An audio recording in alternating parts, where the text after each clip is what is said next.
22 de septiembre, Evangelio de San Lucas 8, 16, 18 del libro Hablar con Dios, título La luz en el candelero. En el Evangelio de hoy leemos enseñanzas del Señor. Nadie enciende un candil y lo tapa con una vasija o lo mete debajo de la cama. Lo pone en el candelero para que los que entren tengan luz. Quien sigue a Cristo no solo ha de trabajar para su propia santificación, sino también para la de los demás. El Señor lo ilustra con diversas imágenes muy expresivas y exequibles al pueblo sencillo que le escucha. Y en todas las casas alumbradas de candiles al caer la tarde, todos conocían dónde se colocaba y por qué. El candil está para iluminar y había de colocarse bien alto, quizás colgado de un soporte fijo puesto solo para ese fin, y nadie se le ocurría esconder de tal manera que su luz quedara oculta. ¿Para qué iba a servir entonces? Ustedes son la luz del mundo. Nadie había dicho en otra ocasión a sus discípulos: la luz del discípulo es la misma del maestro. Sin este resplandor de Cristo, la sociedad queda en la más espesa tinieblas, y cuando se camina en la oscuridad se tropieza y se cae. Sin Cristo el mundo se vuelve difícil y poco habitable. Los cristianos están para iluminar el ambiente en el que viven y trabajan. No se comprende a un discípulo de Cristo sin luz. Sería como un candil que se escondiera debajo de una vasija o se metiera debajo de la cama. Qué bien le entenderías quien lo escucha. En el Concilio Vaticano II puso de relieve la obligación del apostolado, derecho y deber que nace del bautismo y en la confirmación, hasta el punto de que, formando el cristiano parte del cuerpo místico, el miembro que constituye según sus medidas al aumento de este cuerpo, hay que decir que no aprovecha ni a la iglesia ni a sí mismo. Este apostolado, que tiene tan diversas formas, es continuo como es continuo la luz que alumbra a los que están en la casa. El mismo testimonio de vida cristiana y las obras hechas con sus espíritus sobrenatural tiene eficacia para atraer a los hombres hacia la fe y hacia Dios.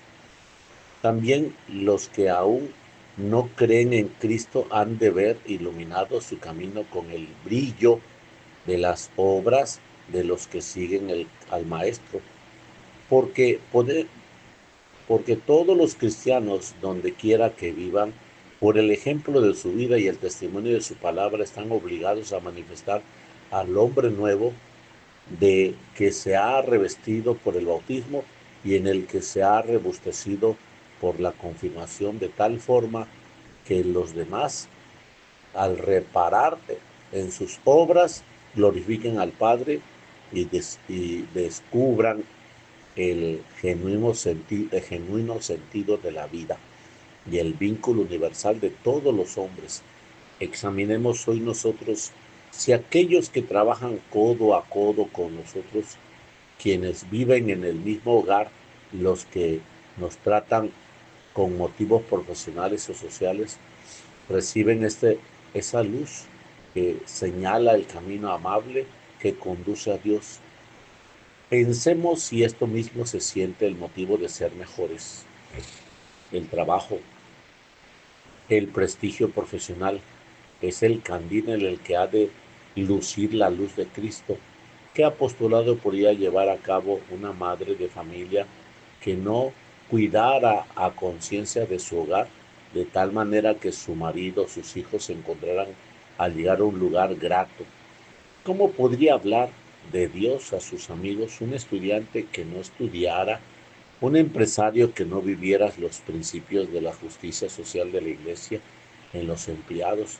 La vida entera del Señor nos hace entender que sin la diligencia y la laboriosidad y la constancia de un buen trabajo, la vida cristiana queda reducida a lo más o deseos, a lo más a deseos quizás aparentemente piadosos, pero estériles, tanto en la santidad personal como en la influencia, claro, que hemos de ejercer en nuestro Creador.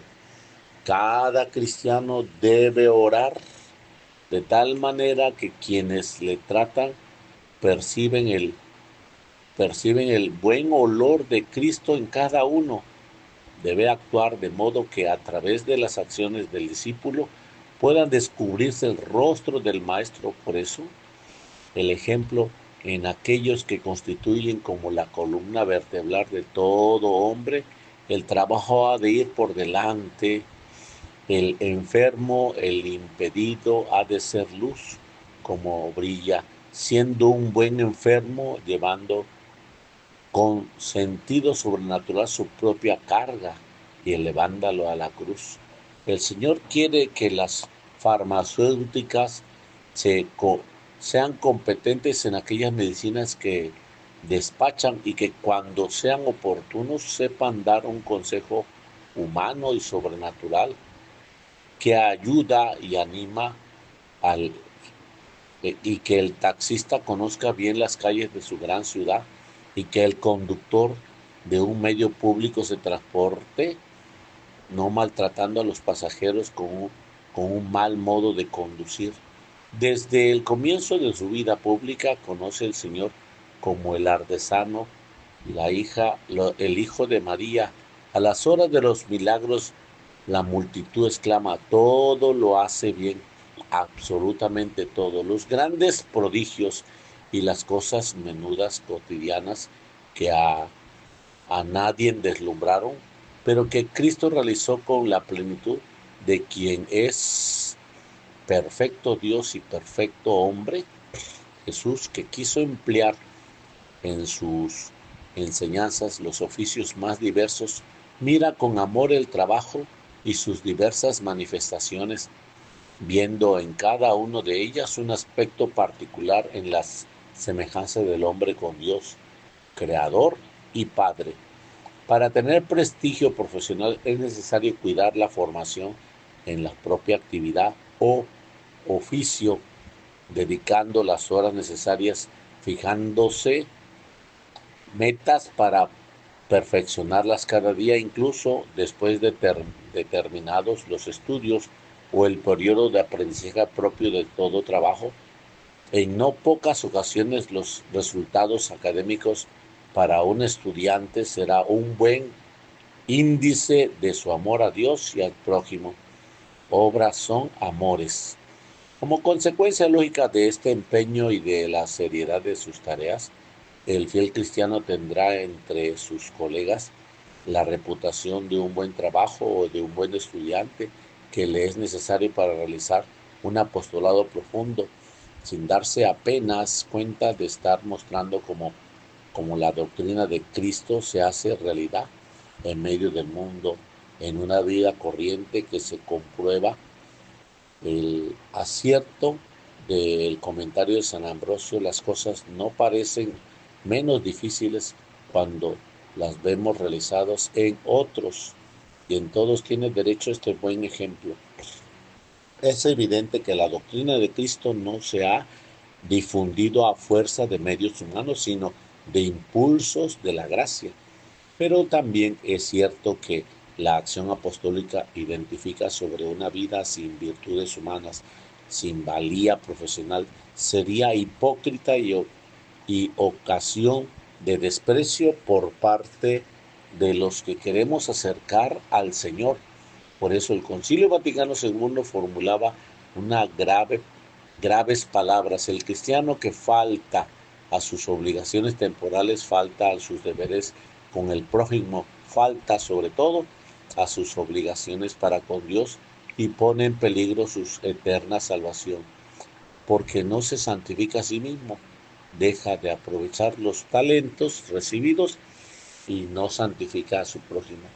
Sea cual sea la profesión o el oficio que se desempeña, La categoría ganada día a día en un trabajo hecho a conciencia otorga una autoridad moral ante colegas y compañeros que facilitan el persuadir, el enseñar y atraer. Es tan importante la solidez profesional que un buen cristiano no se puede escudar en ningún motivo para no ganarla. Pero quien se empeña en vivir está a fondo su vocación cristiana, el trabajo competente y los medios para lograr constituyen un deber primario. Por eso, el buen médico quiere seguir siendo, no abandonará el estudio que lo manifiesta al día. El buen profesor renueva su material pedagógico sin contenerse con repetir una y otra vez los mismos guiones que lo dejarían sumidos en una mediocridad.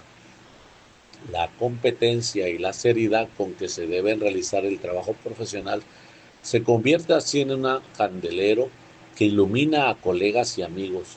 La caridad cristiana se hace visible entonces desde lejos a la luz de la doctrina, ilumina desde esa altura a una luz familiar y cercana que con facilidad llega a todos. San Pablo escribe a los primeros cristianos de Filipo y les exhorta a vivir en medio de aquella generación apartada de Dios de tal manera que brille como lucero en medio del mundo. Y su ejemplo arrastraba tanto que en verdad se puede decir de ello. Lo que en el alma para el cuerpo son los cristianos en medio del mundo, como se puede leer en uno de los escritos cristianos más antiguos. Para llevar a todos la luz de Cristo, junto a los medios sobrenaturales, hemos de practicar también las normas corrientes de la convivencia. Para muchas personas estas normas se quedarán en algo exterior y solo se practican porque hacen una fácil al trato social por costumbre. Para nosotros los cristianos ha de ser también fruto de caridad, manifestaciones externas con un sincero interés por los demás. Todo esto es parte de la luz divina que hemos de llevar con nuestra vida y del apostolado que el Señor quiere que llevemos a cabo, particularmente, principalmente entre las personas más cercanas y que tratamos. Del libro Hablar con Dios, 22 de septiembre, en nombre del Padre, del Hijo y del Espíritu Santo.